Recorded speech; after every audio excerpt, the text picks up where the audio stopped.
Hello! If you're running ads and spending money and not seeing the results, you're probably investing in the wrong platform.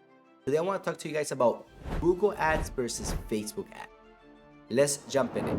By the way, I'm Carlos Guerrero with Cutting Edge Mentoring, and we have tested hundreds of funnels for running ads. And here's what we discovered. So let's talk about Google Ads. So typically Google Ads are for clients that need something right now. So they'll go to Google, they'll search remodels in Miami, remodels in Chicago, or X, Y, and Z in my city.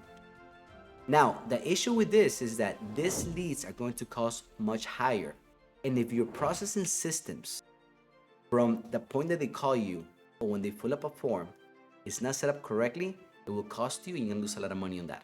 If you want the same exact systems we use today to qualify, present, and close $100,000 projects, text me the word sales to 786-949-3719, and I'll send over to you our sales closers blueprint for free. You're welcome. Now let's talk about Facebook. Facebook is a lower cost and it's really to create demand by providing value to your ideal client or to your future clients. So knowing the difference between how to use it is going to make a huge difference on your return on investments.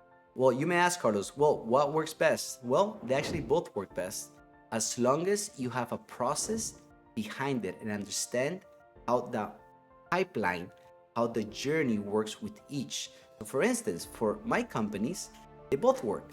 I use Google and I have everything set up ready. So when they call us, somebody picks up the phone. And I use Instagram and Facebook to provide valuable content and information to build the trust so that whenever they're ready to move forward, they called us. Well, there you go, guys. If this was valuable, go ahead and give me a like, subscribe, and share it. I'll see you the next one.